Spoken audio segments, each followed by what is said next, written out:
Hello students, welcome back to this session, this agronomy session. So previously we have discussed introduction and agrometeorology part. Today we will go for soil and tillage section. Okay, so the basic properties of soil, like soil texture. What is soil texture? Different proportion of sand, silt and clay. Okay, so qualitatively the soil texture means it is a feel, whether it is coarse, whether it is gritty, whether it is fine, etc. Then quantitatively it is the relative proportion of sand, silt and clay particles. Soil texture not readily subjected to change.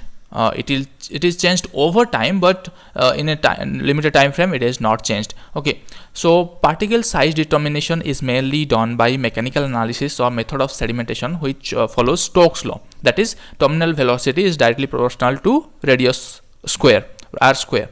So soil separates, then USDA textural triangle we can use to know from different proportion of soil particles like sand, silt and clay.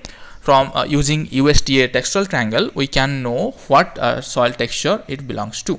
Okay, so there are two systems mainly we follow. One is ISSS ISSS system and another is USDA system of soil classification. According to ISSS system, clay is less than 0.002 mm diameter, silt is from 0.002 to 0.02 mm diameter, fine sand is from 0.02 to 0.2 mm diameter, coarse sand is 0.2 to 2 mm diameter. And according to USDA system, clays are less than 0.002 mm and silt are 0.002 to 0.05 mm. Then very fine sand is from 0.05 to 0.1 mm, fine sand is from 0.1 to 0.25 mm, medium sand is from 0.25 to 0.5 mm, coarse sand is from 0.5 to 1 mm, very coarse sand from 0.1 to 2 mm diameter. Okay, then coarse fragment classification. Okay, what fragment, what particle we can tell that as gravel or pebble. So if the particle size is 2 to 75 mm diameter, then we can assume that this is a gravel or pebble. Then 75 to 250 mm diameter, that is, if it is rounded, then that is known as cobble. And 75 to 250 mm diameter particle, if it is flat, then it is called flag. Then more than 250 mm, that is known as stone or boulder.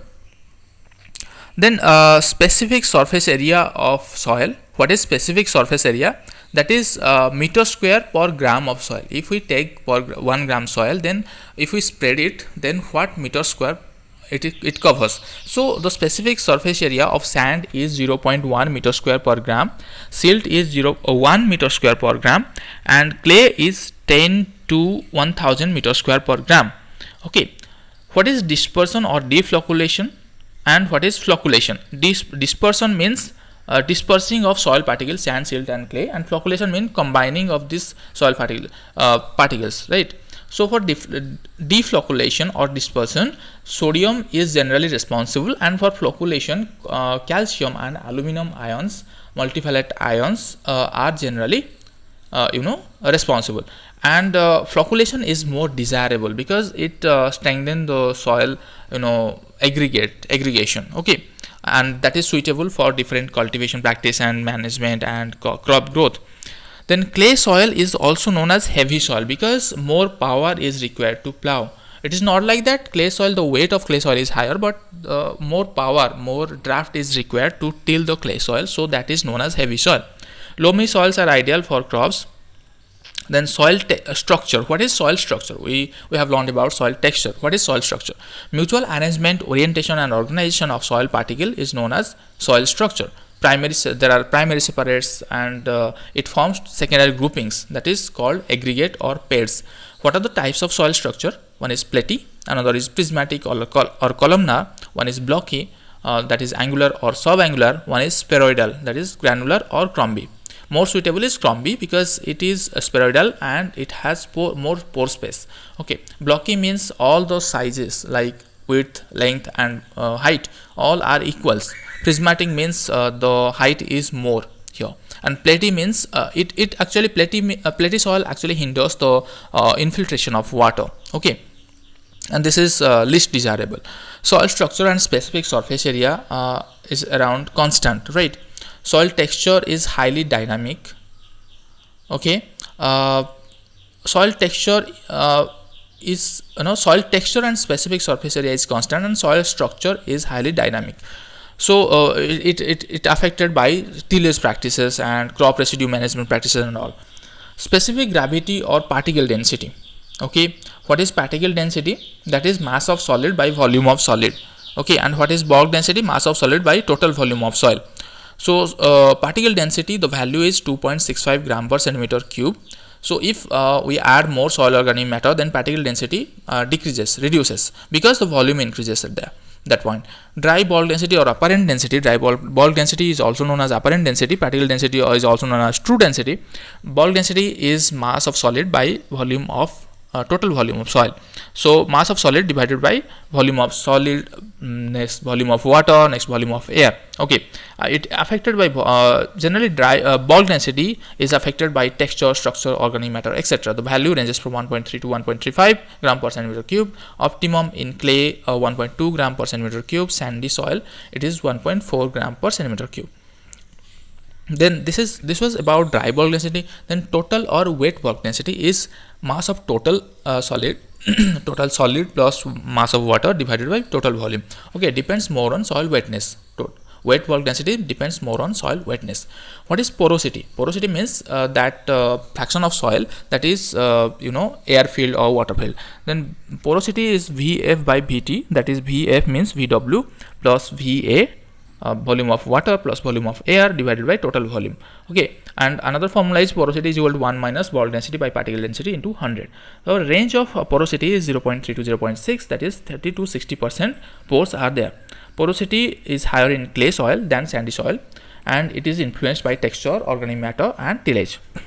Types of pores. Generally, if the pore size is less than 0.06 mm diameter, then we call it as micropore. Then if it is more than 0.06 mm diameter, then we call it as macropore. Gravimetric water content or mass wetness, how we can calculate is so mass of water divided by mass of solid. Okay, we have to initially moist soil, we have to wet it, means measure the weight. Then we oven dry the soil.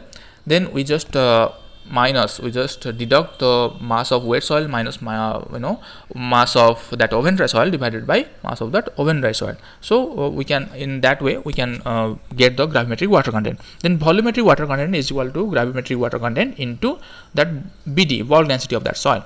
Then depth basis, if we measure that water content in mm or centimeter, then that volumetric water content into depth of the soil, then we can find it mm of water in 100 mm 1 meter or like that only. So degree of saturation. What is degree of saturation? Volume of water present in total air.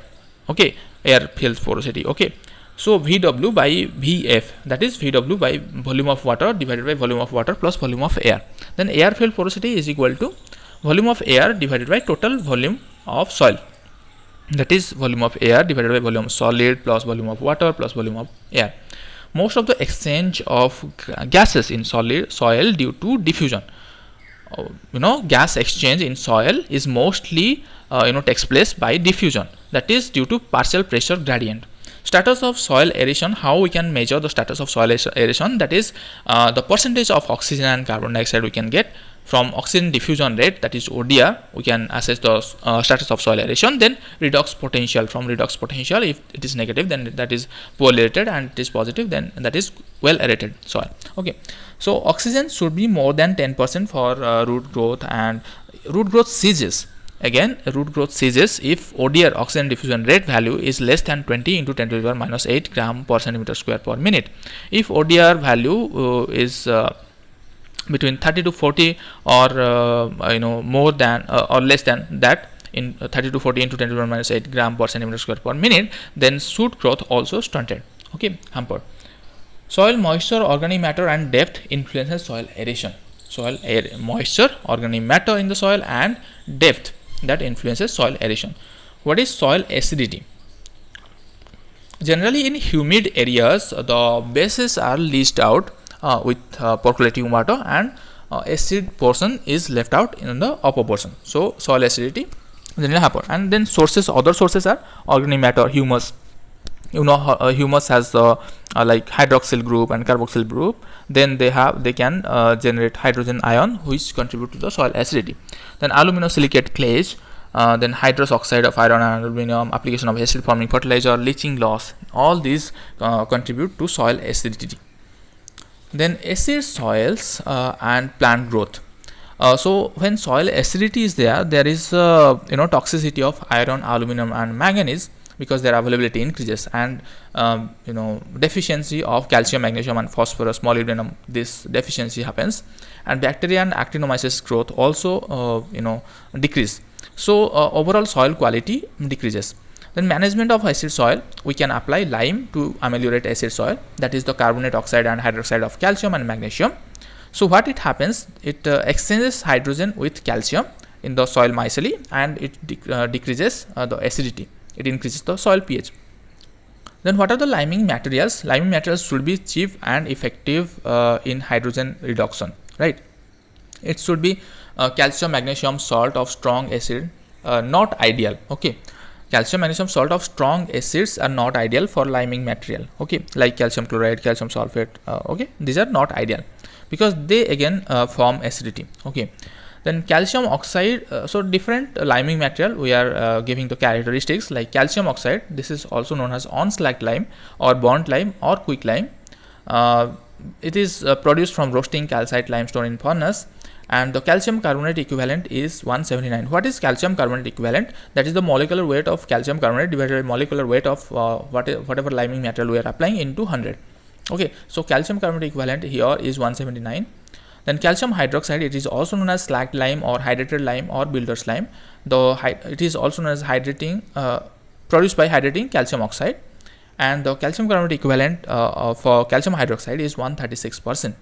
Then calcium carbonate, calcium magnesium carbonate, calcium carbonate or dolomite. Okay, calcite and okay, this is dolomite. Dolomite mined by open pit method, and calcium carbonate equivalent is 100 for calcium carbonate, and for dolomite it is 109. Okay, then basic slag, that is calcium silicate, silicon oxide, CaSiO3, the byproduct from pig iron company manufacturing.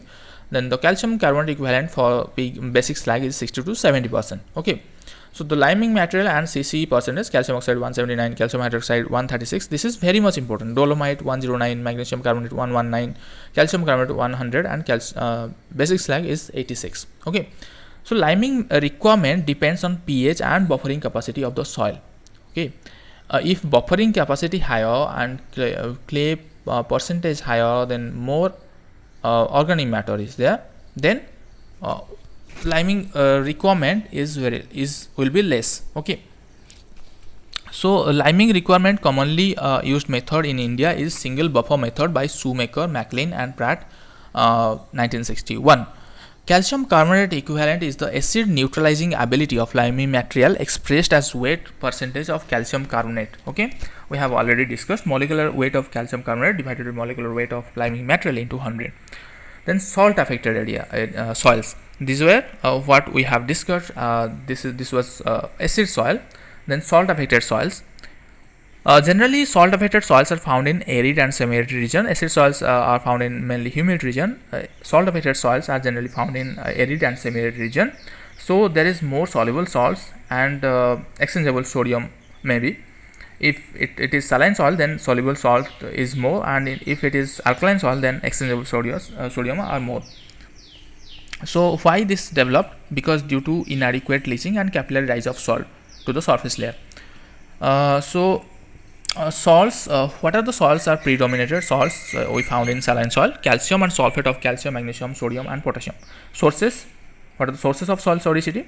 Salinity, weathering, groundwater, irrigation, fertilizer, these are the sources. Then salinity expressed, how salinity is expressed? Salinity expressed in electrical conductivity, EC, decisiemens per mole or millimoles per centimeter. 1 decisiemens per meter is equal to 1 millimoles per centimeter. Okay, then sodium status, how we can estimate sodium status in soil in different forms like ESP and SAR are the criteria. ESP is equal to exchangeable sodium percentage, that is sodium exchangeable sodium in centimole per kg divided by calcium CEC, cation exchange capacity, centimole per kg into 100, that is SSP, ESP, exchangeable sodium percentage, and sodium absorption rate, sodium concentration divided by root over of calcium magnesium divided by 2. Okay, so sodium, calcium, magnesium here taken are in units centimole per kg. So accordingly, using pH, EC and ESP, we can categorize saline, sodic and saline sodic soils. So if pH is less than, in saline soil, pH is less than 8.5, EC is greater than 4, ESP is less than 15. ESP and pH are less in saline soil and EC is more in saline soil, because exchangeable cation measures the soluble salts. So soluble salts are mainly found in saline soil. Then in sodic soil, pH is more than 8.5, EC is less than 4 and ESP is greater than 15. Okay, and in saline sodic soil, both all these parameters pH, EC and ESP, they are greater. Saline soil is also known as white alkali. It is also known as Solen chalk, and mostly the sulfate, chloride and nitrate salts are dominated. In sodic soil, that is known as black alkali and Solenage, and the predominant cations are predominant salts are sodium bicarbonate and carbonates. Okay, then saline salt tolerant crops are barley, sugar beet, rapeseed and cotton. Sodic soil tolerant crops are rice, sugar beet, paragrass, sugarcane, cotton, millet. So how we can manage the saline soil and sodic soil? The saline soil are mainly ameliorated by leaching. What is leaching requirement? That is EC of applied water divided by EC of drainage water, or depth of drainage water divided by depth of applying water. So what happens? We are just leaching out the soluble salts in the crop root zone to the ground level, right? So that the crops will not be affected. Then sodic soil, here we cannot find leaching as a best option, because the sodium, it is the sodium carbonate, sodium bicarbonate, these are not soluble in water and they cannot be leached out from the root zone. So we have to first replace the sodium atom, sodium cation with different ameliorant like gypsum, like calcium chloride, sulfur, sulfuric acid, iron pyrite and ammonium sulfate. These are some of the amendments used generally to reclaim the sodic soil. So first we have to replace that sodium ion from myceli, soil myceli, using this.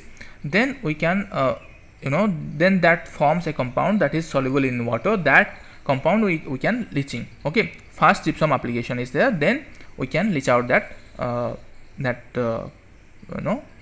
Okay, sodium.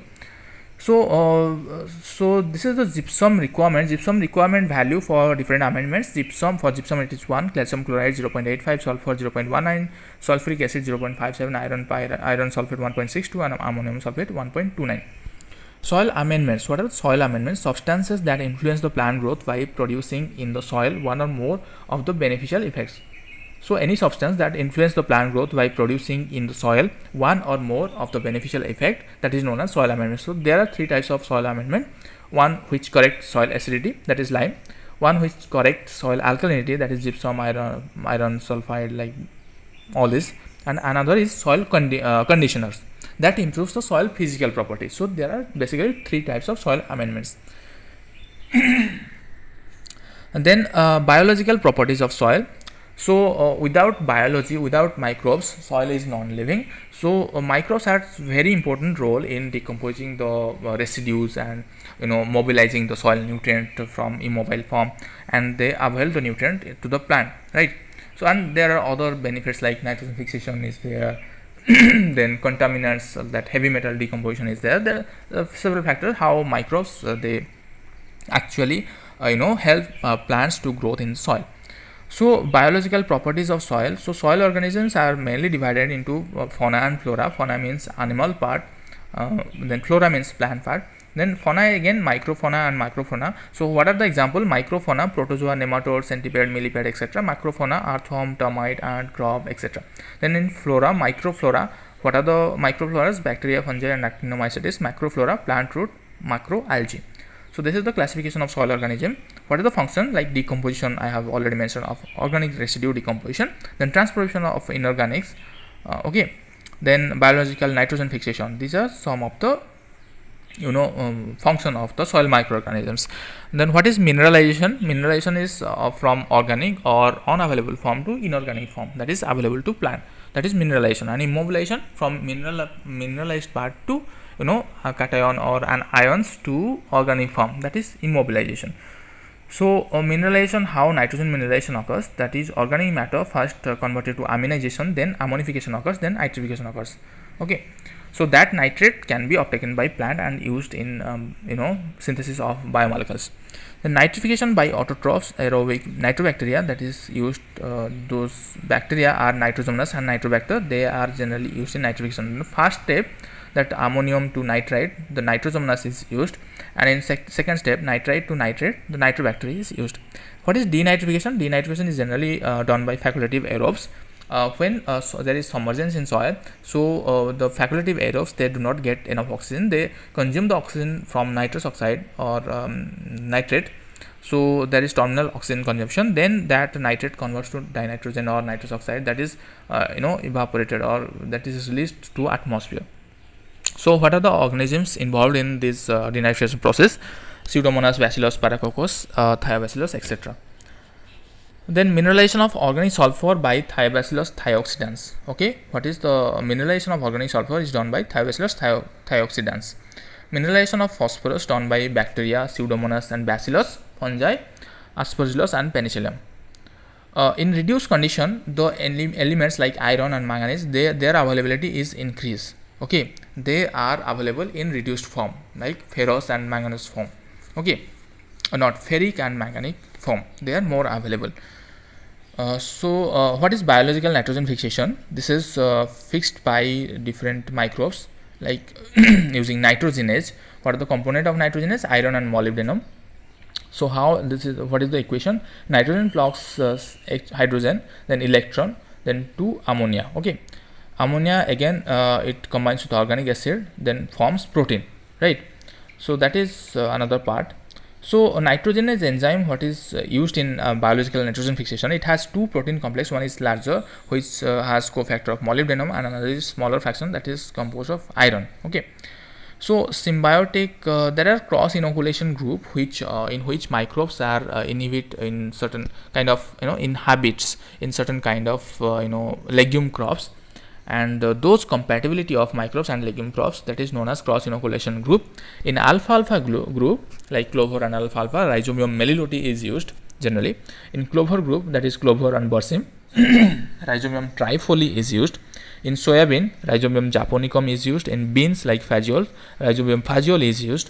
Then in peas of H, Rhizobium leguminosum is used. In peas, lathyrus, lentil. In cowpea group, there are various rhizobiums also used. Symbiotic legume rhizobium, legume rhizobium association is there. Symbiotic non-legume Actinomycetes frankia non-legume association is there. Associative BG higher plant, that is associative. Then non-symbiotic aerobic Azotobacter, Beijeringia, Azotobacter in temperate crops, and Beijeringia is in tropical crops. Then anaerobic Clostridium is a microorganism, that is anaerobic non-symbiotic bacteria. Okay, then Horbaspirillum is another microorganism, that is gram negative associative bacteria, that is nitrogen fixing bacteria associated with cereals, mainly with sugarcane and grasses. It fixes atmospheric nitrogen, it produces hormones and faster nutrient uptake, and it can be used in rice also, that is Horbaspirillum. Then effective nodulation, which nodulation process we can call it as effective nodulation, that is the nodule should be larger in size and elongated, 2 to 4 into 4 by 5, 4 to 8 mm should be the dimension of that nodule. Then they should be clustered on primary roots, and they have pink to red center, because leg hemoglobin is actively producing in that active nodules. Okay, effective nodules.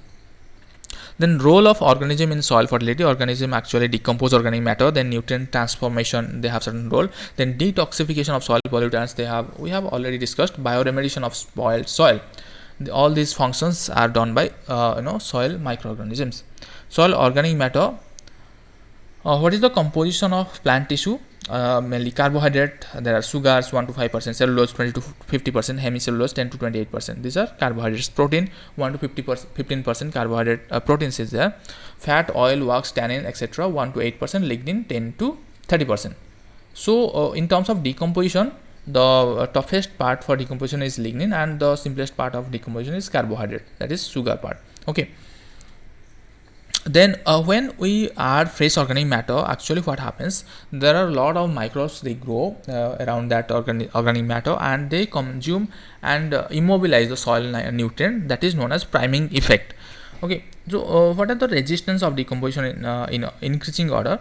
As I said, the sugar, starch, simple protein, these are easily decomposed, then crude protein, then followed by hemicellulose, then cellulose, then fat and wax, then lignin. Lignin is least prone to decomposition. Then humus. What is humus? The complex and rather resistant mixture of brown or dark brown amorphous and colored organic substances that results from microbial decomposition and synthesis, and has chemical and physical properties of great significance to soil and plant. What is humus? Humus is the last part of weathered part of decomposed part of organic matter. So it is the last part, and it is least prone to again microbial attack. Okay, humus contains 3 to 6% nitrogen and about 58% carbon. And the CN ratio of humus is 10:1. CN-BS ratio is 100:10:1:1. CEC of humus is 200 to 400:1. 200 to 400 milliequivalent per liter. So if we want to convert the organic matter into organic carbon into organic matter, then we have to multiply 1.724 in organic carbon. That is 1.724 is Veblen factor, because organic matter contains about 58% organic carbon, and organic matter to nitrogen ratio is 20:1. Okay, so CN ratio.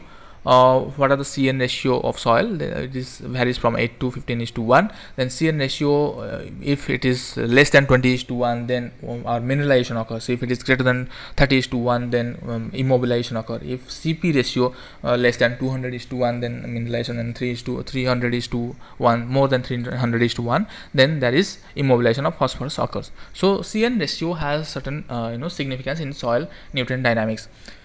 Then this is all about soil management, and then we'll cover tillage, right?